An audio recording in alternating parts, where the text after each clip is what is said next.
reject sebab tak ada masa, tak ada kekurangan masa.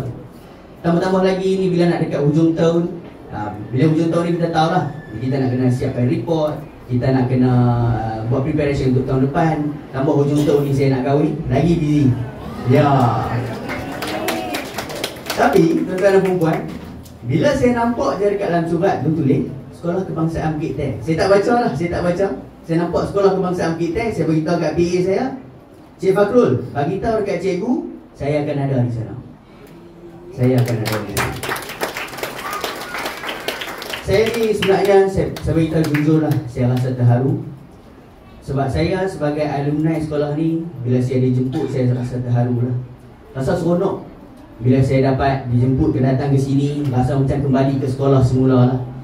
Boleh tengok kelas di mana saya belajar dulu. Untuk pengetahuan tuan-tuan semua, Dewan ni merupakan kelas saya dulu. Awal-awal saya masuk dulu, inilah kelas saya. Mak ayah saya hantar sampai depan ni. Padahal tentu tahun 3. Tahun 3 orang hantar kat ini. Kalau kata geng-geng yang duduk kelas tengok, duduk kelas saya tengok tu kata, ni pondan ke apa hantar sampai depan ni? Takut ke apa? Lepas tu, bila saya main sini, syok lah. Kalau kata saya selalu duduk pergi macam universiti saya apa semua tu, saya kata kat mereka, it's fun to see some familiar faces.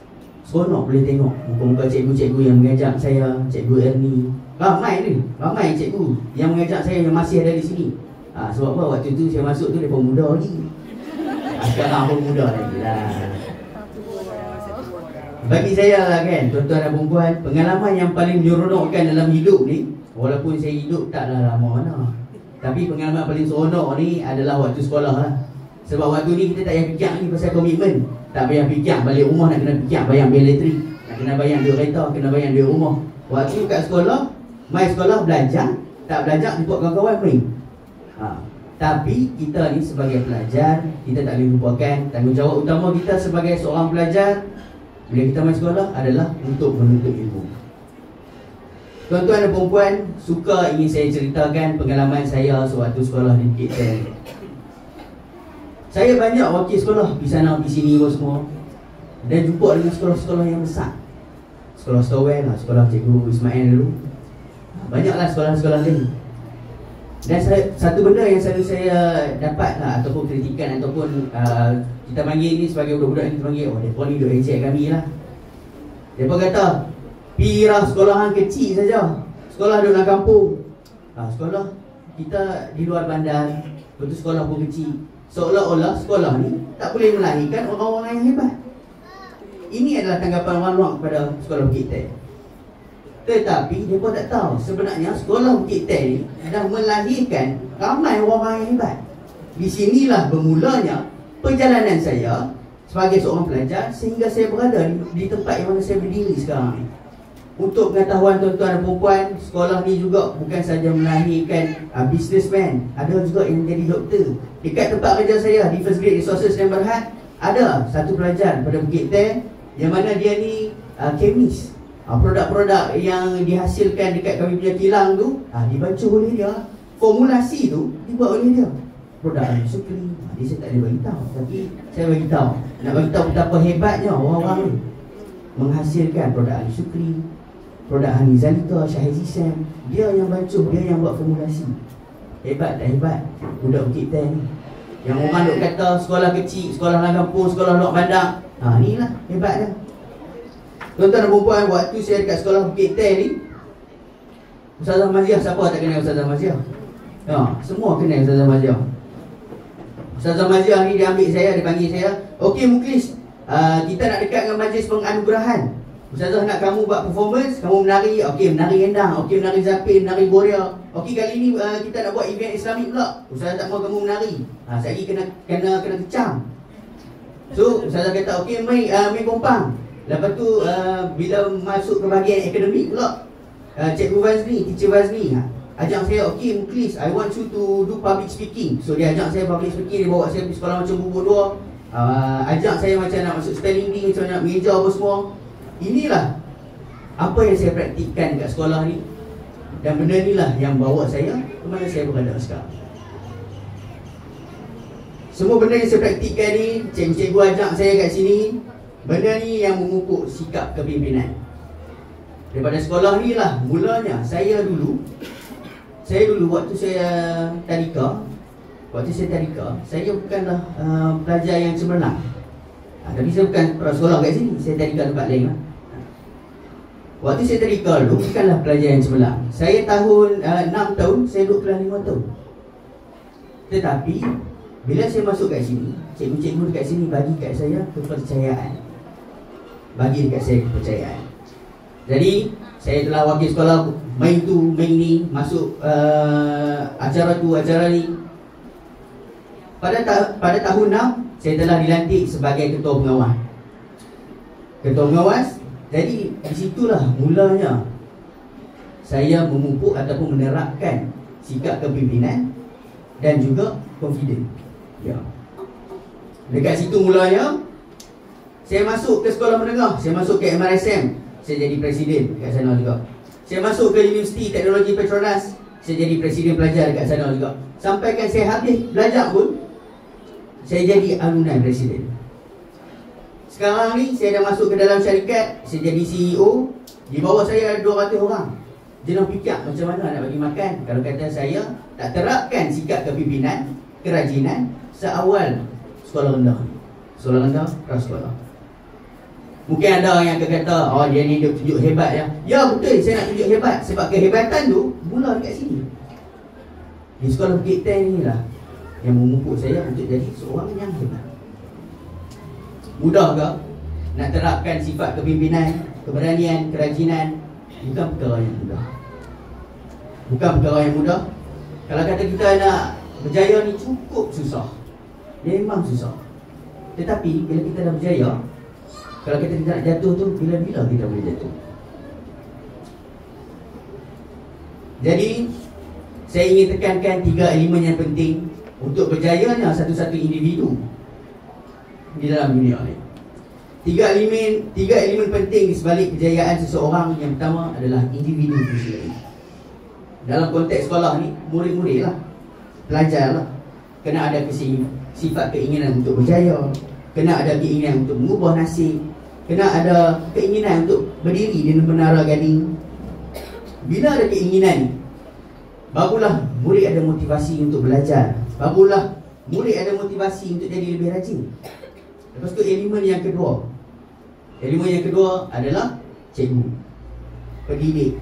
Dalam konteks ni, cikgu-cikgu lah, cikgu-cikgu dekat sekolah Bukit Ten ni, murid main kat sekolah, cikgu curahkan ilmu, cikgu ajak tu, cikgu ajak ni. Bila bab sukan, cikgu bawa ajak main bola, main rugby. Inilah peranan cikgu. Tetapi elemen yang ketiga, satu elemen yang selalu orang lupakan, selalu orang tak ingat, orang duk ambil mudah pasal benda ni, adalah mak ayah. Ini adalah satu elemen yang sangat-sangat penting. Macam saya cakap tadi, ayah saya tahun 3, mak ayah saya hantar sampai ke depan ni. Anak mak ke anak ayah ke? Tak. Itu adalah salah satu bentuk sokongan yang diberikan kepada anak-anak. Kenapa saya kata mak ayah? Sebab mak ayah ni lah yang berada dengan murid sejak awal lagi. Keluar je anak tu daripada perut, ayah ambil azan, ambil iqamat, sampailah anak masuk ke sekolah. Dah masuk ke sekolah, habis waktu sekolah, balik rumah jumpa mak. Waktu cuti jumpa mak, jumpa ayah. Jadi peranan yang paling penting adalah peranan mak ayah. Kalau kata baiklah mak dan ayah tu, maka baiklah anak-anak dia. Mak ni dengan ayah ni kena support apa saja kebaikan yang anak pilih. Anak nak masuk sekolah bagus, kita kena support. Anak nak masuk tandingan pidato, kita kena support. Kalau boleh kita pergi hantar, kita pergi teman. Waktu dia tengah berpidato tu, kita duduk kat situ tengok. Ya Allah, syoknya aku tengok anakku. Adik saya dulu, walaupun saya tak ada anak lagi, adik saya dulu, dia masuk pertandingan menyanyi. Adik saya ni dia seorang yang boleh kata dulu confident dia tak ada. Dia nak bercakap dekat depan ramai orang ni, dia mengletak, dia menggigit. Jadi pada satu hari tu dia masuk pertandingan menyanyi. Saya dengan keluarga saya ni pergilah support. Bila saya tengok dia dekat atas stage tu dia menyanyi, saya terkejut. Uish, tak nampak nervous langsung. Sebenarnya dekat dalam diri anak-anak kita ni, dalam diri murid-murid ni, ada satu side ataupun ada potensi yang kita belum serlahkan lagi. Tapi bila kita cuba untuk support dia, benda tu akan start menunjuk. Bila saya tengok, saya dengan ayah saya tengok adik saya menyanyi ni, saya tak tahan nangis lah. Ayah saya dah nangis, takkan saya dah nangis tengok. So mak saya dah gelak-gelak kat tepi. Benda tu yang kita nak tengok. So mak dengan ayah kena support. Kalau kata anak nak main sukan, support dari segi sukan. Anak nak belajar, support dari segi belajar. Ada kelas tambahan, hantar main kelas tambahan. Itu yang akan memupuk semangat anak untuk menjadi seorang murid yang cemerlang. Saya cerita sikit lah. Kalau kata saya, masa saya lebih, tolong bagi tahu lah. Saya memang suka bercerita sikit. Saya cerita sikit lah tentang nenek saya. Nenek saya, arwah moyang saya ni dia zaman-zaman Jepun dululah. Jadi nenek saya ni, dia seorang pelajar yang bagus. Dia belajar kat Jenan. Kalau pernah dengar Jenan dekat Kedah. Tapi moyang saya dia kata, habis je belajar dulu, dia tak sempat nak semua belajar. Moyang saya kata macam ni, hang tak payah sambung belajar lah kat lu. Hampir kerja lagi bagus. Tapi nasib baik, walaupun dia belajar tak tinggi, dia dapat kerja elok. Tetapi zaman sekarang ni, kalau kata tak belajar tinggi, susah nak dapat kerja elok. Susah. Nak mengharapkan tuah. Kadang-kadang kita tengok dekat dalam TikTok, dekat dalam Facebook, dia ni tak belajar tinggi pun boleh buat bisnes, jadi kaya-raya. Sebenarnya itu adalah satu tuah yang telah diberikan oleh Allah kepada dia. Susah sekali. Bukan yang kita nampak daripada 100 orang yang dekat TikTok tu, adakah 100 orang tu semuanya berjaya? Adakah 100 orang tu semuanya kekal lama? Tidak. Sebab itu ilmu adalah penting. Saya cerita jujur, lagi satu cerita. Ayah saya ni kan, ayah saya ni, saya nak cerita perihal sokongan ibu bapa lah. Ayah saya ni sangat garang. Memang garang. Waktu saya darjah 1, saya dapat nombor 9. Daripada dalam tingkatan tu, saya dapat nombor 9. So saya balik rumah tu, saya kena rotan, saya kena tutup tapi. Jadi bila saya, benda tu memang dia push saya untuk buat latihan. Jadi bila masuk ke sekolah Fit Tech, kalau saya kata saya tak dapat nombor 1, memang kena lah, balik tu memang kena. Dapat nombor 2 pun kena. Kena nombor 1 juga. Nombor 1 dan juga kumpulan berapa banyak A yang terkumpul. Cerita dia punya sokongan kat saya ni dari segi akademik. Saya balik rumah, saya akan buat latihan saja. Hari-hari dia akan bagi latihan. Hari-hari dia tunggu, dia balik kerja dia tanya, latihan dah siap ke belum? Dia bagi satu hari satu buku, dia bagi, nak abang buat ni. Balik sekali abang nak tengok, siap dah. Satu hari satu buku, bukan satu muka surat, satu buku. Ya. Satu hari satu buku. Lepas tu, kalau kata waktu cuti je, bila mai waktu cuti, ayah saya akan bawa saya pergi ikut dia bekerja. Sebab saya duduk dekat Gulim. Saya duduk, waktu tu saya duduk dekat Gulim. Saya belajar sekolah pun dekat Gulim. Jadi waktu hari Jumaat saya cuti, dia kerja. So dia tahu, kalau kata dia tak bawa saya pergi tempat kerja, memang saya tak buat latihan. So dia bawa saya pergi tempat kerja, saya buat kerja dekat sana. Sampai kan, saya punya duk buat latihan ni. Sampai kan, saya main kat sekolah, ada satu time tu, homework saya tak siap. Lepas tu cikgu display panggil, ni hang awak homework tak siap ni. Anda buat apa kat rumah? Saya cakap, saya buat latihan. Apa hai? Apa pasal buat latihan sampai tak buat homework? Macam mana cikgu, saya lagi takut ayah saya pada cikgu. Sampai macam tu. Itulah sokongan yang telah diberikan oleh ayah saya. Sebenarnya tuan-tuan dan perempuan, kita ni dia tak kisah pun. Kita sekolah kat mana pun, sekolah kat Bukit Cek ke, sekolah Luang Bandang ke, sekolah Nagampung ke, sekolah kecil ke. Tetapi kalau kita ada 3 elemen ni, percayalah cakap saya, InsyaAllah mana-mana murid pun boleh jadi murid yang cemerlang. Tuan-tuan dan perempuan, kehadiran tuan-tuan dan perempuan di dalam Dewan hari ini telah menunjukkan peranan yang telah dimainkan di rumah, di sekolah dan juga murid sendiri. Tiga individu yang saya cakap tadi lah, ibu bapa, cikgu-cikgu, murid. Ini adalah kejayaan yang tuan-tuan telah letakkan titik peluh, kerja keras. Inilah dia. Hari ni kita main, kita rasa bangga nak tengok anak naik atas stage, habis sekolah dapat tokoh.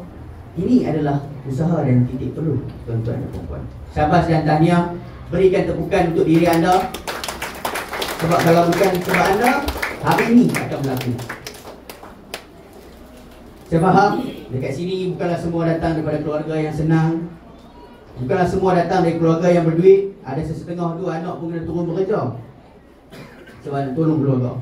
Tapi ingatlah satu benda, dalam kita punya perjalanan ataupun journey nak mencari harta dunia, mencari kesenangan, ingatlah satu benda, harta yang paling mudah dan paling berharga adalah ilmu.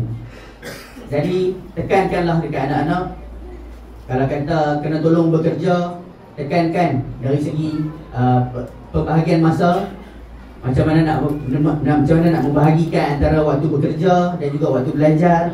Sebab ilmu tu sangat penting.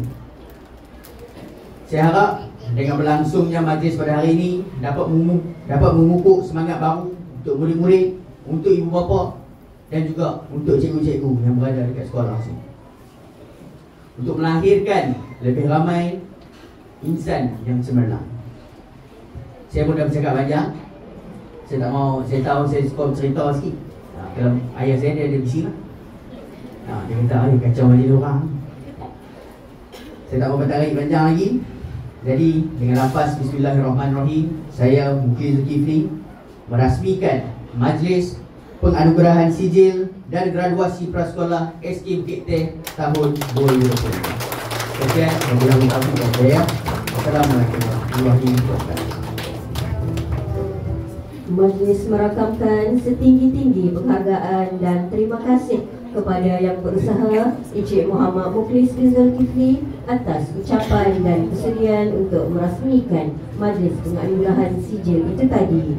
Untuk makluman semua, First Grade Resources merupakan rakan strategik Sekolah Kebangsaan Bukit Teh melebihi 10 tahun.